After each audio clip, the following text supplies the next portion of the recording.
Dear friends, we will discuss acid-base titration and the selection of indicators, phenolphthalein and methyl orange for the titrations.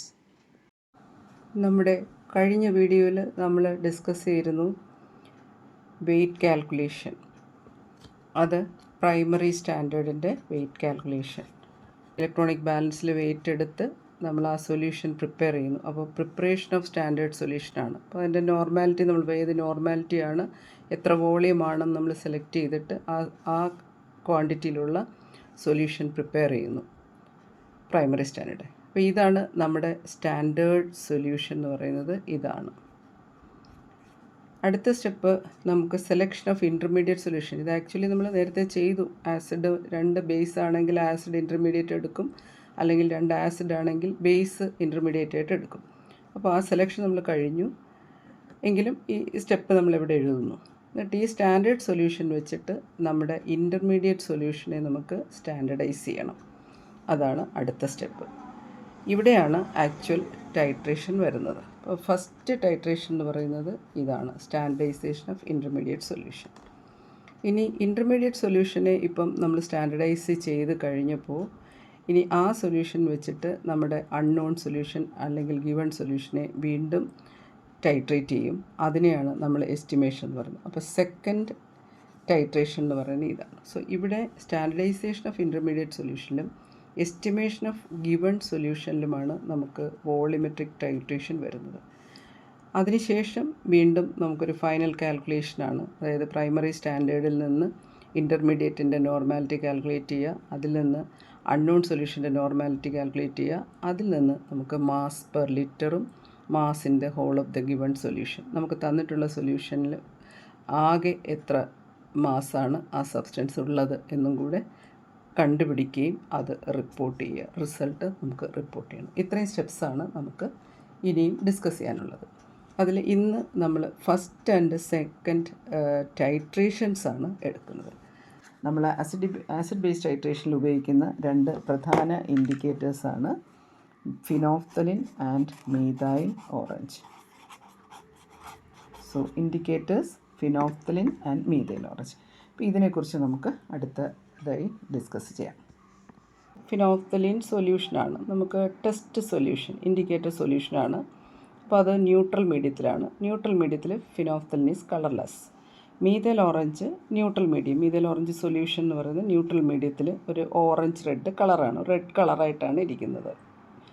Okay, ഇനി ആദ്യം നമ്മൾ ഫിനോഫ്തലിനെയാണ് നോക്കുന്നത്. ഫിനോഫ്തലിൻ്റെ colour change interval, pH interval എന്ന് പറയുന്നത് 8 to 9.8 ആണ്.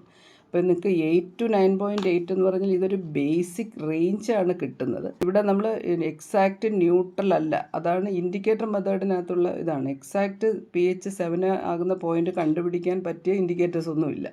അപ്പോൾ നമ്മൾ ഈ ഒരു മെത്തേഡിൽ എടുക്കുമ്പോൾ ഈ കളർ ചേഞ്ചിനകത്ത്, ഈ ഇൻ്റർവെലിനകത്ത് ഫിനോഫ്തലിന് കളർ ചേഞ്ച് തരാൻ പറ്റും. ആ ഒരു രീതിയിലാണ് നമ്മൾ ടൈട്രേഷൻ ചെയ്യുന്നത്.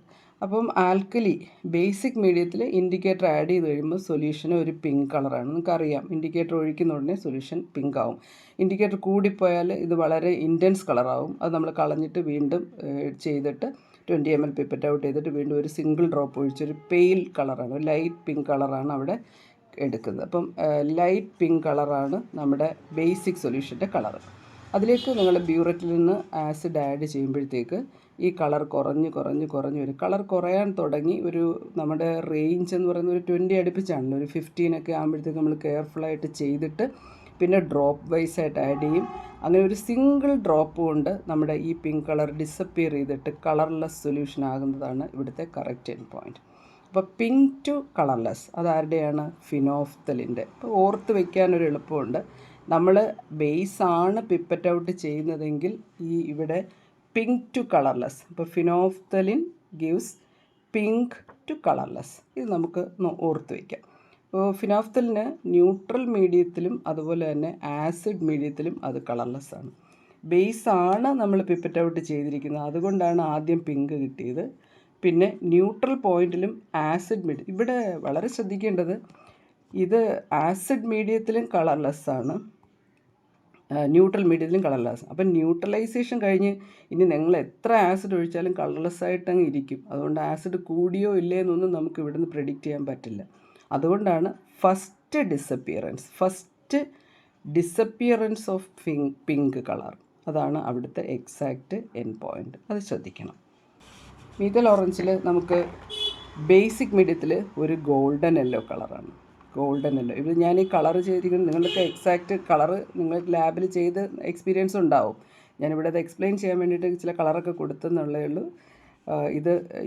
അങ്ങനെയല്ല, നമുക്ക് ആ കിട്ടുന്ന എക്സാക്റ്റ് കളറാണ്. ഞാനിതൊരു മനസ്സിലാക്കാൻ വേണ്ടി കളറൊക്കെ കൊടുത്തതാണ്. ഓക്കെ, അപ്പം ബേസിക് മീഡിയത്തിൽ അതൊരു ഗോൾഡൻ യെല്ലോ കളറായിരിക്കും.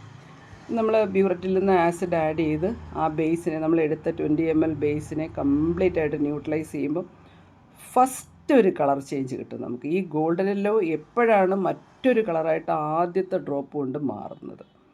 ആ എക്സാക്റ്റ് എൻഡ് പോയിൻ്റ് നോട്ട് ചെയ്യുക. അതിനുശേഷം നിങ്ങൾ അഥവാ അറിയാതെ ഇത് നിങ്ങൾ എൻഡ് പോയിൻ്റ് നോട്ട് ചെയ്തിട്ട് പിന്നെ സൊല്യൂഷൻ ആഡ് ചെയ്ത് കളർ ചേഞ്ച് വേരി ചെയ്ത് വരുന്നത് കാണാൻ പറ്റും. അപ്പോൾ ഫസ്റ്റ് ചേഞ്ചാണ്, first colour change with a single drop of acid. അതാണ് ഇവിടുത്തെ ഏറ്റവും ഇമ്പോർട്ടൻ്റ് ആയിട്ടുള്ള കാര്യം.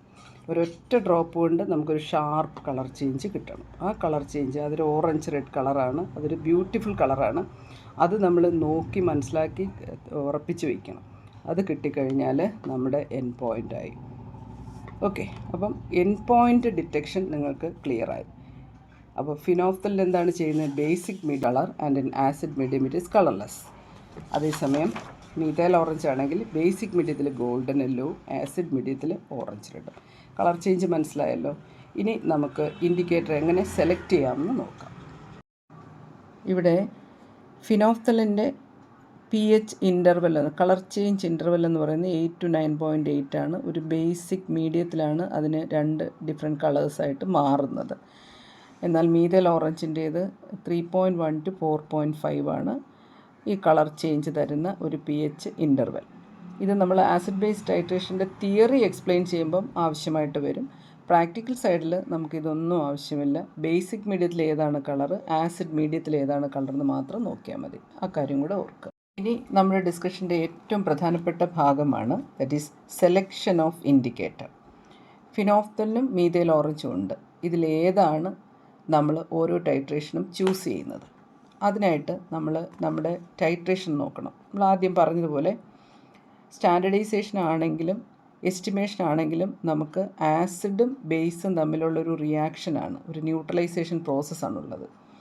സ്ട്രോങ് ആസിഡും സ്ട്രോങ് ബേസും, അത് ഈക്വലി സ്ട്രോങ് ആണ് ആസിഡും ബേസും എങ്കിൽ you can use phenolphthalein as well as methyl orange. ഒരു പ്രശ്നവുമില്ല. രണ്ടുപേരും സ്ട്രോങ് ആണെങ്കിൽ നമുക്ക് ഫിനോഫ്തലിനെ എടുക്കാം, മീഥൈൽ ഓറഞ്ചിനെ എടുക്കാം. ഇനി അടുത്തത് week acid strong base titration വരും, പിന്നെ strong acid weak base titration വരും. ഇനി ഒരെണ്ണം കൂടെ ഉണ്ട്, രണ്ടും വീക്കാകുന്നത്, വീക്ക് ആസിഡ് വീക്ക് ബേസ്. അത് നമുക്ക് ഇൻഡിക്കേറ്റർ മെത്തേഡിൽ ചെയ്യാൻ പറ്റില്ല. അതുകൊണ്ട് ഈ 3 ടൈപ്പ് ടൈട്രേഷൻസാണ് നമുക്ക് ഇൻഡിക്കേറ്റർ മെത്തേഡിൽ pH ഇൻഡിക്കേറ്റേഴ്സ് ഉപയോഗിച്ച് അല്ലെങ്കിൽ ആസിഡ് ബേസ് ഇൻഡിക്കേറ്റേഴ്സ് ഉപയോഗിച്ച് ചെയ്യുന്നത്. അതിൽ സ്ട്രോങ് ആസിഡ് സ്ട്രോങ് ബേസിന് നമുക്ക് ഫിനോഫ്തലിൻ എടുത്താലും മീഥൈൽ ഓറഞ്ച് എടുത്താലും എൻഡ് പോയിൻ്റ് കിട്ടും, ടൈട്രേഷൻ ചെയ്യാം. കളർ ചേഞ്ച് നമ്മൾ കണ്ടതാണ് ഇതിൻ്റെ. ഇനി ഇത് രണ്ടുമാണ് നമുക്ക് ചലഞ്ചായിട്ട് നിൽക്കുന്നത്. എങ്ങനെയാണ് വീക്ക് ആസിഡിന് ഏതെടുക്കും, സ്ട്രോങ് ആസിഡിന് ഏതെടുക്കും? നിങ്ങൾക്കിപ്പോൾ പ്രെഡിക്റ്റ് ചെയ്യാൻ പറ്റും അല്ലേ? നിങ്ങളുടെ പ്രെഡിക്ഷൻ കറക്റ്റ് ആണോ എന്ന് നമുക്ക് നോക്കാം. ഫിനോഫ്തലിന് HPH എന്നും മീഥൈൽ ഓറഞ്ചിന് MEOH എന്നുമാണ് എഴുതുന്നത്. ഈ HPH എന്ന് പറയുമ്പോൾ നമ്മൾ HCl HNO3 എന്നൊക്കെ പറയുന്ന ആസിഡിൻ്റെ പോലെയുള്ള റെപ്രസെൻറ്റേഷനാണ്. അതെ, HPH എന്ന് പറയുന്ന ഒരു ഓർഗാനിക് ആസിഡാണ്, ഒരു വീക്ക് ആസിഡാണ്. So phenolphthalein is a weak acid.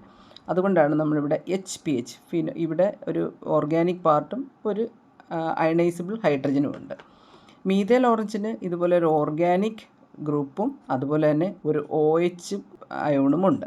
അപ്പോൾ ഈ OHൻ്റെ പ്രസൻസ് നമ്മുടെ സോഡിയം ഹൈഡ്രോക്സൈഡ് പൊട്ടാസ്യം ഹൈഡ്രോക്സൈഡ് പോലെ ഇതിനെ ബേസിക് ആക്കും. അപ്പം HPH ഒരു ഓർഗാനിക് ആസിഡും മീഥൈൽ ഓറഞ്ച് ഒരു ഓർഗാനിക് ബേസുമാണ്. അപ്പോൾ ഇത് മനസ്സിലാക്കണം. അപ്പോൾ ഇതിൻ്റെ ഈ ഷോർട്ട് ഫോമും അറിയണം. അത് H എന്ന് പറയുന്നത് ആസിഡിനെ റെപ്രസെൻറ്റ് ചെയ്യുന്നു, OH എന്ന് പറയുന്നത് ബേസിനെ റെപ്രസെൻറ്റ് ചെയ്യുന്നു. ഈ കാര്യം മാത്രം അറിഞ്ഞാൽ മതി. ഇനിയാണ് നമ്മുടെ ഫൈറ്റ്. ഇവിടെ weak acid against strong base ആണ്. ഇതൊരു ഫൈറ്റായിട്ട് വിചാരിക്കുക. അപ്പോൾ ഇവിടെ ആരാണ് സ്ട്രോങ് ബേസാണ് അല്ലേ. അപ്പോൾ നമ്മൾ എന്ത് ചെയ്യും, ഈ സ്ട്രോങ് ബേസിൻ്റെ കൂടെ പോരാടാൻ ആസിഡിനെ ഒന്ന് സ്ട്രെങ്തൻ ചെയ്യണം. വീക്ക് ആസിഡിനെ ഒന്ന് സ്ട്രെങ്തൻ ചെയ്യാനായിട്ട് ഒരു അസിഡിക് ഇൻഡിക്കേറ്റർ അവിടെ കൊടുക്കുക. അപ്പോൾ അതുകൊണ്ട് നമുക്ക് ഫിനോഫ്തലിനായിരിക്കും ആ acid indicator. So weak acid strong base ടൈട്രേഷനിൽ you can choose phenolphthalein as the indicator. അപ്പോൾ ഇവിടെ വീക്ക് ബേസ്, രണ്ടാമത്തെ ഫൈറ്റ് സ്ട്രോങ് ആസിഡും വീക്ക് ബേസുമാണ്. അപ്പോൾ ബേസിനെ സ്ട്രെങ്തൻ ചെയ്യാനായിട്ട് ബേസിക് ആയിട്ടുള്ളൊരു ഇൻഡിക്കേറ്ററിനെ കൊടുക്കുക. So here we can use methyl orange as the indicator. Clear അല്ലേ? അപ്പോൾ ഇനി ആസിഡ് ഏതാ ബേസ് ഏതാ, ഏതൊക്കെയാണ് സ്ട്രോങ് ആസിഡ്, ഏതൊക്കെയാണ് വീക്ക് ആസിഡ്, ഇങ്ങനെ ക്ലാസിഫൈ ചെയ്ത് കഴിഞ്ഞാൽ അതിൻ്റെ പേര് വെച്ചിട്ട് നിങ്ങൾക്ക് പറഞ്ഞാൽ മതി. അപ്പം അത് നമ്മൾ മനസ്സിലാക്കിയിരിക്കണം. അങ്ങനെ നിങ്ങൾക്ക് ഇൻഡിക്കേറ്ററിനെ ചൂസ് ചെയ്യാം. അപ്പോൾ ഇൻഡിക്കേറ്റേഴ്സിനെ ചൂസ് ചെയ്യാൻ നിങ്ങൾ പഠിച്ചു കഴിഞ്ഞു. ഇനി നമ്മൾ ഫസ്റ്റ് വീഡിയോയിൽ ഡിസ്കസ് ചെയ്തിരുന്നു ആസിഡ്സ് സ്ട്രോങ് ഏതാണ്, വീക്ക് ഏതാണ്, അതുപോലെ ബേസസ് ഏതൊക്കെയാണ്, വീക്ക്, സ്ട്രോങ്. അപ്പോൾ നമുക്കൊന്നും കൂടെ അതൊന്ന് നോക്കാം. Strong acids all mineral acids HCl, HNO3, H2SO4 ഇതെല്ലാം സ്ട്രോങ് ആസിഡ്സ് ആണ്. ദെൻ വീക്ക് ആസിഡ്സ്, നമുക്ക് ഒരൊറ്റ ആസിഡാണ് അവിടെ ഉള്ളത്, H2C2O4 that is oxalic acid. ഇനി ബേസസ്, സ്ട്രോങ് ബേസസ് ഏതൊക്കെയാണ് നിങ്ങൾക്കറിയാമല്ലോ, NaOH and KOH. Weak bases ഇഷ്ടംപോലെ ഉണ്ട്. നമ്മൾ അസിഡിമെട്രി ആൽക്കലിമെട്രിയിൽ നമുക്ക് യൂസ് ചെയ്യേണ്ടതിനെ മാത്രമാണ് ഇവിടെ മെൻഷൻ ചെയ്യുന്നത്. വീക്ക് ബേസസ് എന്ന് പറയുന്നത് aqueous solution of Na2CO3, aqueous solution of potassium carbonate. Okay, ഇത്രയും മനസ്സിലാക്കിക്കൊണ്ട് നിങ്ങൾക്ക് ഇൻഡിക്കേറ്റർ, നിങ്ങൾക്ക് ഓരോ ടൈട്രേഷൻ ഇതിൽ ഓരോന്നും ക്രോസ്സായിട്ട് ടൈട്രേറ്റ് ചെയ്താൽ ഏത് ഇൻഡിക്കേറ്റർ വരും എന്നും അതിൻ്റെ കളർ ചേഞ്ച് നിങ്ങൾക്ക് പ്രെഡിക്റ്റ് ചെയ്യാം. ഓക്കെ, അത് നിങ്ങൾക്ക് മനസ്സിലായെങ്കിൽ, നിങ്ങളത് എൻജോയ് ചെയ്തെങ്കിൽ നിങ്ങളുടെ കമൻ്റായിട്ട് രേഖപ്പെടുത്തുക. ചാനൽ സബ്സ്ക്രൈബ് ചെയ്ത് കാണുക. Okay, wish you all the best.